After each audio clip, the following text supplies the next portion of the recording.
من وایسادم منو نمیشه کشت، منم اون راه، منم اون مقصد، منم اون باد، منم اون مشعل، منم اون خاک، منم اون نقصم، ولی من اگه تو نباشی منم اون سنگل، منم اون راه، منم اون مقصد، منم اون باد، منم اون مشعل، منم اون خاک، منم اون نقصم، ولی من اگه تو نباشی منم اون سنگل. چو ایران نباشد تن من مباد.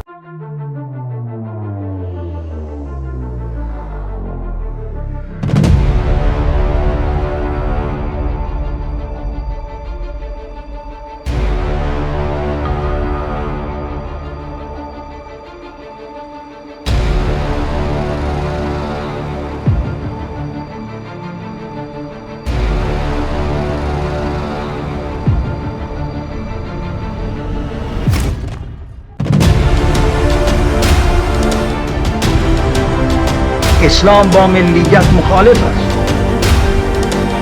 من جان ناقابلی دارم.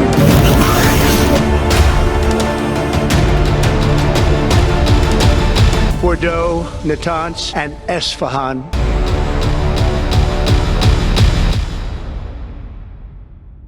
درود رفقا، سیاوشم، اینجام کانال مارمولکه. امروز اومدم با یه ویدیو طنز سیاسی مذهبی دیگه که امیدوارم خوشتون بیاد. زیاد منتظرتون نمیذارم، بریم سراغ ویدیو. همین که حضرت یه تیکه از این نون جوی خشکیده حضرت کند انداخت تو کاسه آب. تا انداختن تو کاسه آب فرمود ورش دار بخور. یه نگاهی کرد، حالا امیرالمومنینه، یه تیکه نون جوی خشکیده حضرت میندازه تو کاسه بالا یه خورده تر بشه، ظاهرش اینه دیگه. خب حضرت همین، حضرت فرمود ورده بخور. میگه دست کردم تو کاسه آب، نون جو رو تو کاسه آب گرفتم، از کاسه آب که بیرون آوردم دیدم نون جو نیست، یه تیکه مرغ بریون. یکی از معتبرترین روایات شیعه و سنی همین روایته که علی شبا میرفته خونه بیوه های کوفه، میگفته دست بنداز ببین چی در میاد. تو اکثر مواقع هم دست انداختن همانا و تا صبح دعا و مناجات کردن هم همانا.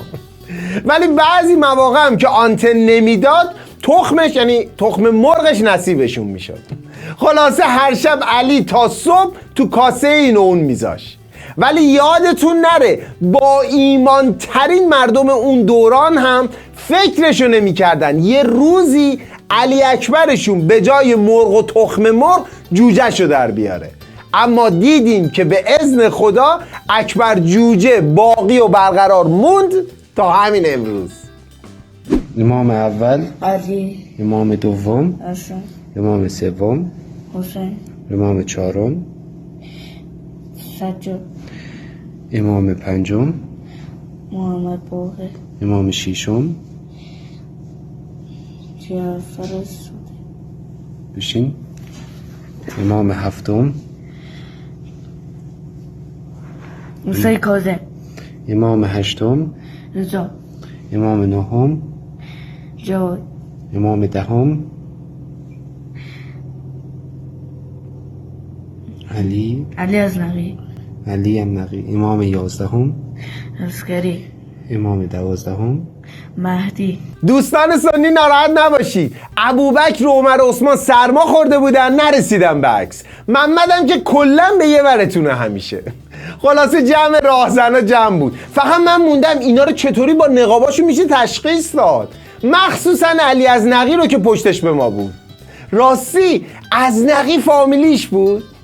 خدا به سر شاهده فقط میشد حسین رو شناخت، اونم نه از نقاب و عکسشا بلکه از اسبش.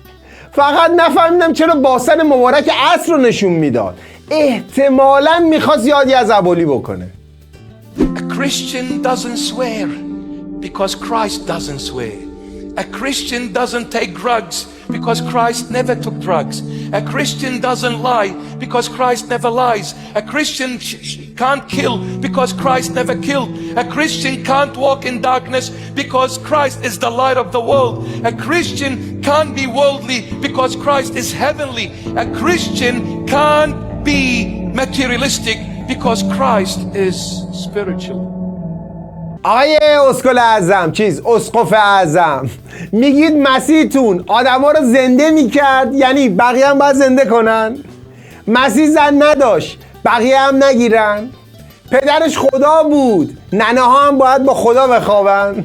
سوار بر ابر میشد، بقیه هم بشن؟ معلوم نیست کی اون وسط شلوغ کرده که طرف اینطور عصبانیه، وگرنه خود کلیسا که ملک و املاک و سهام زیاد داره، کشیشاش هم که با پول یامفت دارن زندگی میکنن. الان دقیقا کی داره شبیه مسیح زندگی میکنه؟ اون اسکالی که نشسته پای حرفای تو یا خود تو؟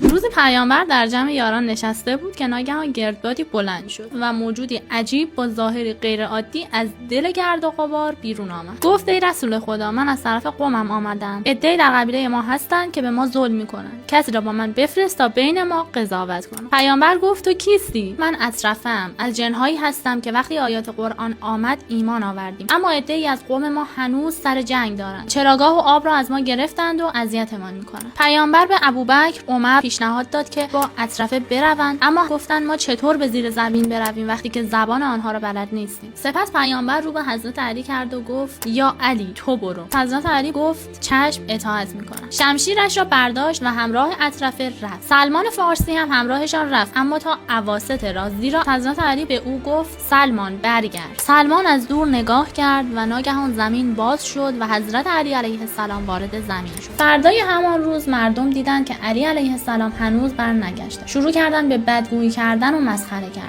ناگهان نزدیک غروب زمین شکافت و امام علی علیه السلام با شمشیر خون‌آلودش همراه اطرافه آمدند. پیامبر از حضرت علی پرسید چه خبر؟ حضرت علی گفت به آنها گفتم یا ایمان بیاورید یا جزیه بدهید و یا صلح کنید. هیچ کدام را قبول نکردند. با آنها جنگیدم و بیشتر از 80,000 نفر کشته شدند. وقتی دیدن شکست خوردند ایمان آوردند و بین آنها صلح برقرار شد. پیامبر پیشانی حضرت علی را بوسید و از او تشکر کرد. روایت که درسته، واسه اونایی میگم که قبول نمیکنن. مگه همین عظما نرفت زیر زمین با موشها جنگید و شکستشون داد، بعد اومد بیرون؟ این هم همونه دیگه. میگم این که اول به ابوبکر و عمر گفته یعنی اونا اولویت داشتن دیگه. پس چرا شما هی علی علی میکنید؟ من فکر کنم آزمایش عقل و شعور بود که اونا نرفتن، علی رفت. هیچ جای این کتاب، تأکید میکنم هیچ جای این کتاب نگفته که قصه بخور و اندوهگین باش. 29 ساله که دارم روی این کتاب کار تخصصی میکنم. بیش از 25 بار از اول تا آخر خوندمش. هیچ جای این کتاب نگفته که قصه خوردن فضیلته. اتفاقا شاه کلید هفتم آرامش اینه که این فکر غلط رو دور بریزی و باور کنی که شادی یک هدف مهم تو زندگیه. میگم نکنه منفی در منفی کردی شده مثبت. طرف شغلش لوله بازکنی بوده، یه سوراخ بسته تو محلشون نذاشته. هر جام که راست میکرد، فنر رو میگم دیگه، زورش نمیرسید بزنه توش، تو سوراخ چاه، یه خط به کتابش اضافه میشد. بعد قصه چی رو بخوره؟ داداش به نظرم کرواتتو باز کن، به جای عمامه ببند رو سرت. بابا چه اون جایگاه انگار یه چیز نوشتن. کجا؟ اونا کو؟ کجا؟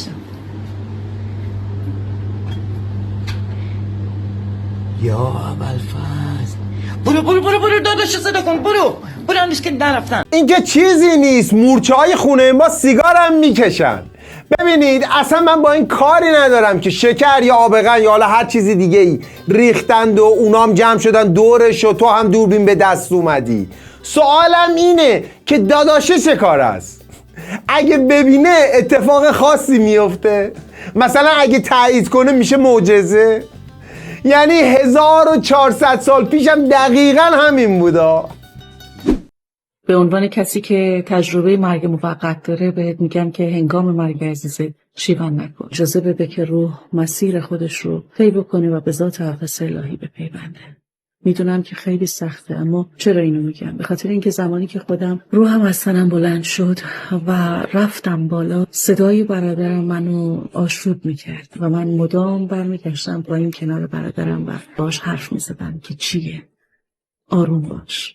خواهم بگم که روح درگیر زمین میمونه. اجازه بدید که این روح مسیر خودش رو طی بکنه و اجازه بدید که برسه به ذات اقدس الهی، جایی که از ابتدا هم همه روح ها درگیر رسیدن بهش هستن. یقین بدون که هر چقدر آرومتر باشی، روح عزیزت هم در آرامش بیشتر.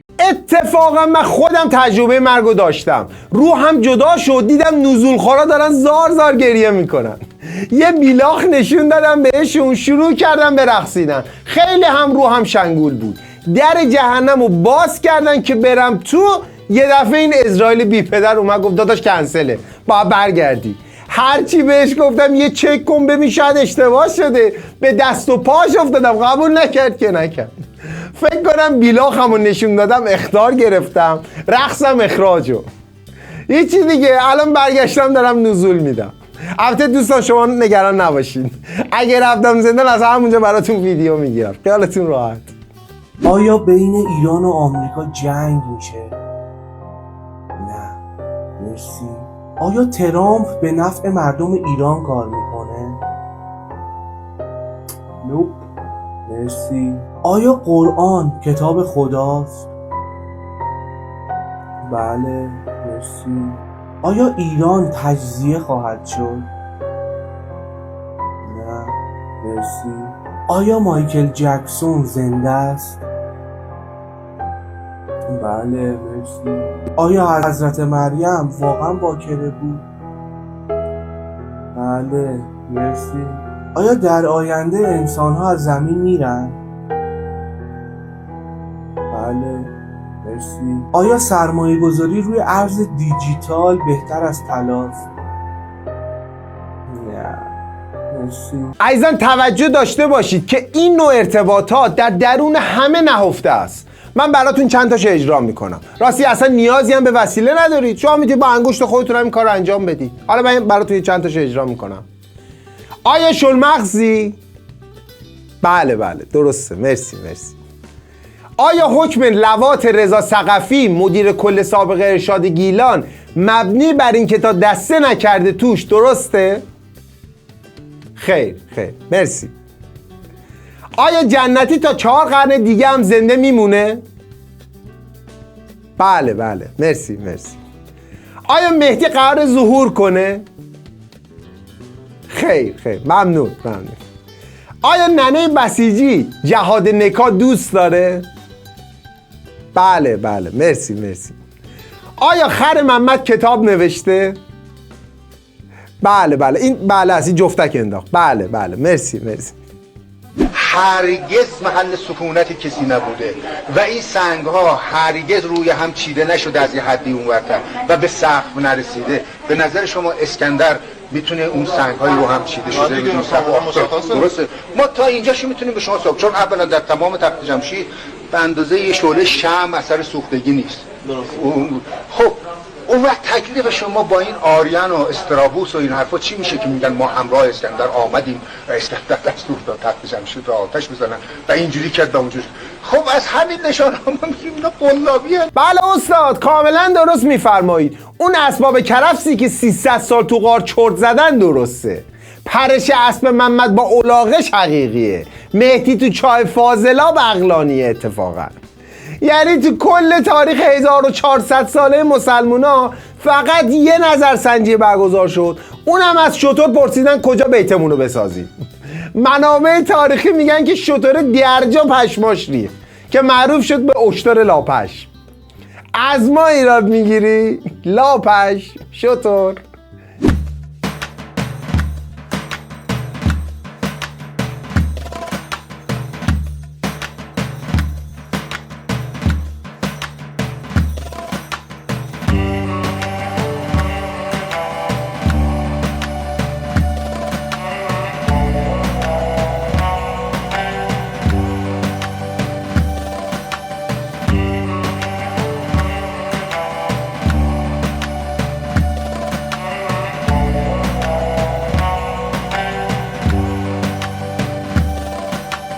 خانوما توجه داشته باشن که قبل از خواب به خدا شب بخیر میگید، بعدش روسریتون رو تا حدی که 2.4% اکسیژن به مغزتون برسه صفر کنید.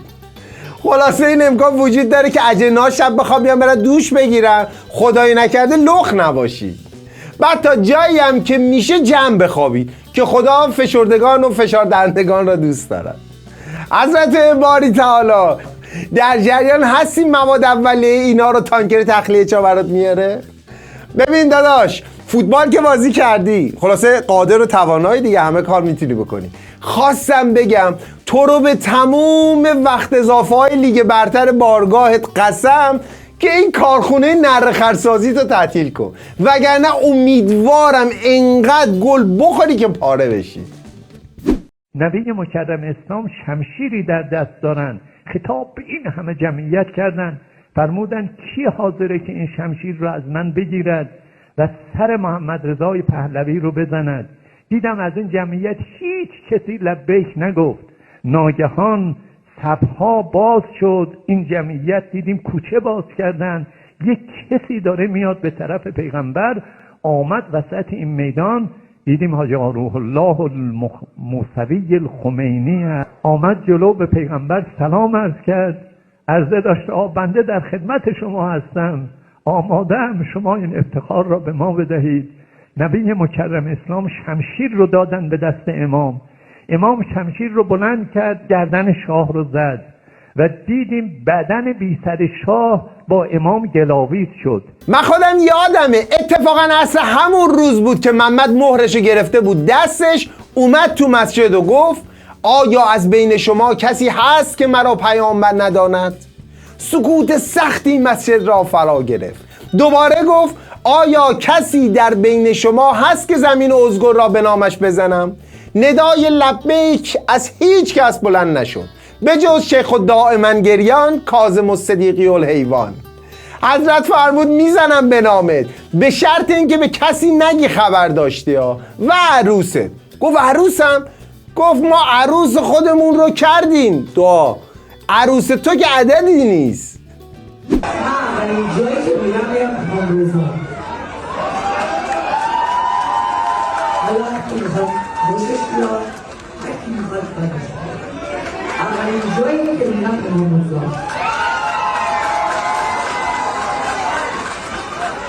من خیلی حدیده دارم بسیار زیاد.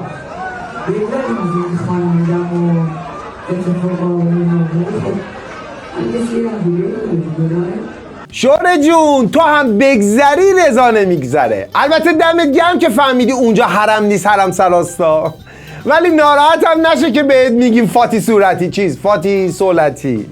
راستی اگه برگشتی دیدی رضا فقط توالتش مونده ناراحت نشی ها، همونجا کارتو انجام بده، دوتاش یکیه دیگه. سلام، خوش اومدید. سلام، خوش اومدید بچه‌ها.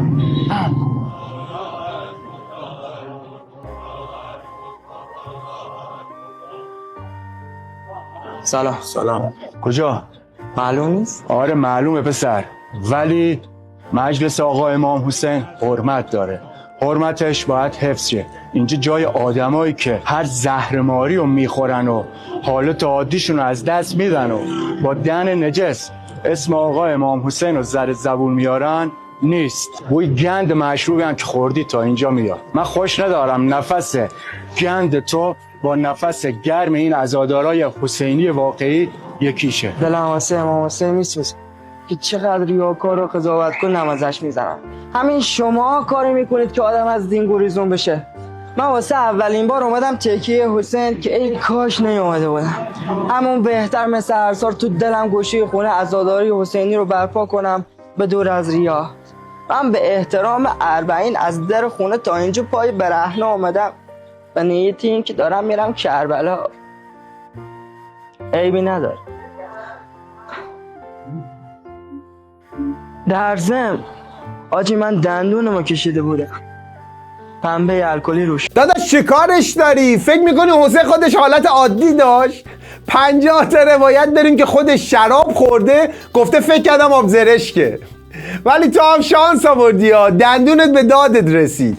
از این همه جوونی که دارن میرن تو معلومه که قاری مجلس سعید طوسی بوده. اگه اون دم در بود پا به رهنه که هیچ، با لباس زیرم راد میداد. دختران بی‌حجاب عکس مقام معظم رهبری دستشون میگفتن جانم فدای رهبر. البته همه اینهایی هم که میگم با مشورت و مجوزی که در حقیقت هماهنگی مقام معظم رهبری شکل گرفته. اینجوری این حرفا رو میذارم، حالا نمیخوام جزئیات کارم بگم. داداش ما ظرفیت این همه حقیقت گویی رو نداریم ما. اون محمودشون میگفت بگم نمیگفت. نمیدونم این مسعودشون به کی رفته. هرچند ما میدونستیم ولی تو نباید بگی که. یه رهخر فرزانه رو از همون منصوری آوردن، یه فرزانه دیگر رو هم کردن سخنگوش که جلوی حرف زدن این اسکل رو بگیرن. نگو این اصلا تخته نداره که کم بشه.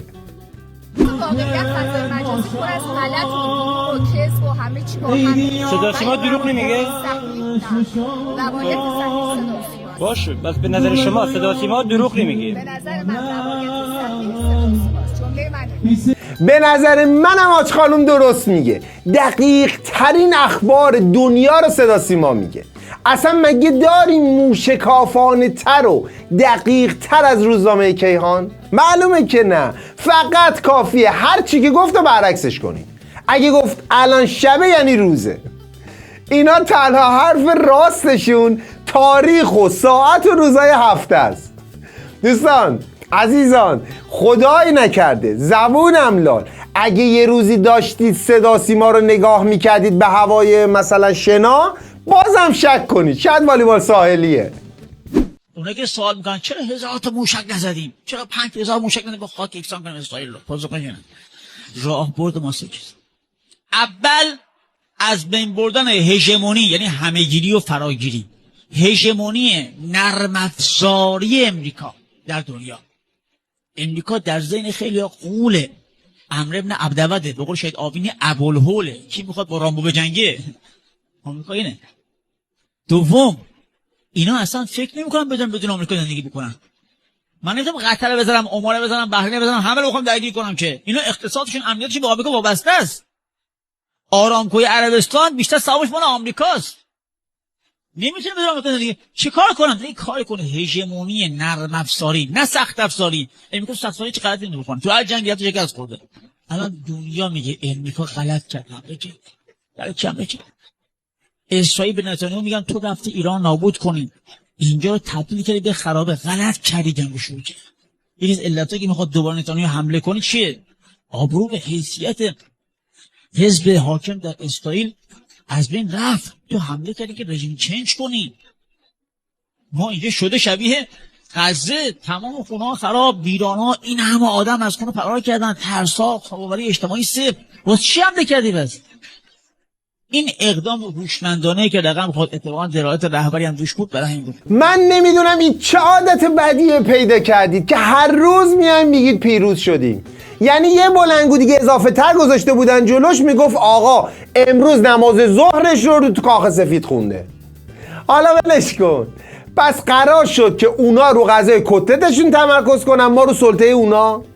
یعنی 12 روز جنگ شد، یه ماه رخرتون رفت زیر زمین که قدرت اسرائیل و آمریکا رو بیاره پایین. خدا شاهد همون یه قالب پنیر رو هم اگر به موشا نداده بود همون روز انداخته بودنش بیرون. ببین داداش اینا رو ولش کن. یه سوالی داشتم ازت، این هژمونی رو چطور تونستی تلفظ کنی؟ مگه شما ژ دارید؟ نخوابارون گله بیخار و بیکینه، نمیبینی نشسته گله تو سینه. آخه بارون که نیست رگبار باروته، سزای عاشقای خوب ما اینه. نترس از گله دشمن گل لادن، که پوست شیر پوست سرزمین من. اجاق گرم سرمایه شب سنگر، دلیل تا سپیده رفتن و رفتن.